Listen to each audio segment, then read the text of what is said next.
Okay, let's dive in. Public speaking.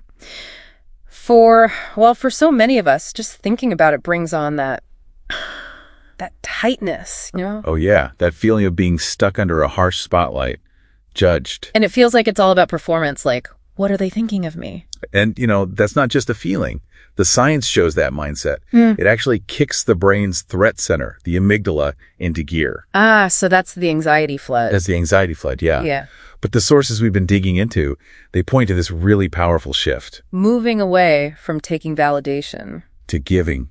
Thinking of it as offering a gift, maybe knowledge, maybe just a different perspective, inspiration. Okay, so that's our mission for this deep dive then, to get into the science of why that shift, taking to giving, is so, effective. Exactly. How does it actually change the brain chemistry for the speaker?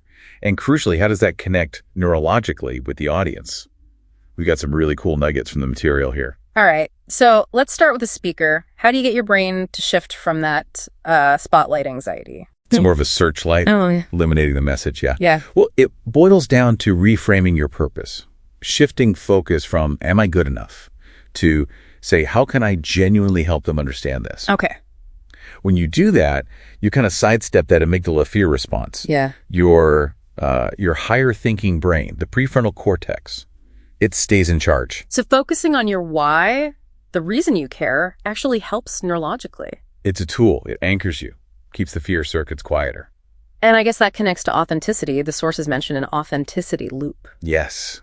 It's pretty neat. Authenticity is basically, inner belief matching outer expression. Right. And the loop goes like this. Preparation builds confidence. Confidence signals trustworthiness non-verbally to the audience. Okay, through body language and stuff. Exactly. And when the audience picks up on that trust and responds positively, maybe nodding or looking engaged, it feeds back and boosts your confidence even more. A positive cycle. No. Cool. And preparation isn't just memorizing, is it? There's brain science here too. Oh yeah, neuroplasticity. Your brain physically changes with practice. It's not just rote learning. You're literally building smoother pathways for your ideas. Neural superhighways. Making it easier to deliver under pressure. Right. One source talks about normalizing the engagement. Practicing, even imperfectly, makes public speaking feel less like a unique threat to your brain. So it becomes less scary, more normal. Exactly. Less fear-inducing. And that builds what some call neuroagility, being able to adapt if, something unexpected happens. Okay, let's switch to the audience's brain. This giving approach, how does it land with them neurologically? You mentioned mirror neurons. Yeah, mirror neurons are amazing.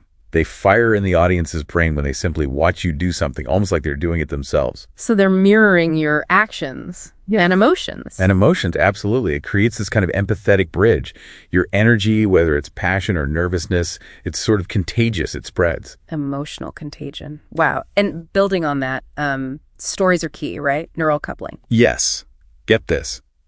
When you tell a compelling story, your brain activity patterns actually start to synchronize with the listener's brains. Seriously, like you're on the same wavelength. Literally. A shared neural experience. Plus, stories release this cocktail of brain chemicals in the audience. Like what? Well, oxytocin, which builds trust and connection, especially if you show a bit of vulnerability.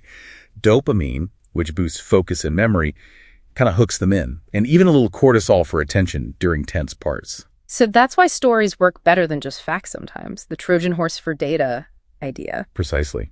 Stories bypass that overloaded analytical part of the brain, managing their cognitive load. Right, avoiding death by PowerPoint. Exactly. Simplifying things, using clear visuals, structuring it. Logically, that's an act of giving too. You're doing the hard mental work for them, making it easy to grasp, like 1,000 songs in your pocket. So how does this connect to those classic appeals, ethos, pathos, logos? You can frame them as gifts too. Ethos is the gift of trust, showing your credibility. Pathos is the gift of feeling, making them care. Logos is the gift of understanding the logical argument. And is there an order that works best neurologically? Well, the brain often processes trust and emotion first.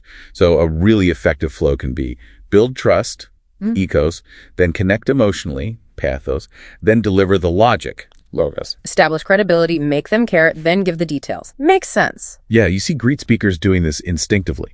Connecting emotionally, maybe showing vulnerability like Amy Cuddy, or using powerful metaphors like MLK, then landing their core message. And making the audience feel involved, like through Q&A, that helps too. Absolutely. Makes them co-creators, boosts engagement and memory. It's all part of the giving. So the big takeaway really is that grounding your public speaking in service, in genuinely wanting to give something to the audience, it transforms the whole thing. For everyone involved, yeah. Yeah. The ultimate gift isn't just the information. It's potentially sparking some kind of transformation in the listener and that connection. It's built on understanding this science. It really does flip the script on public speaking anxiety.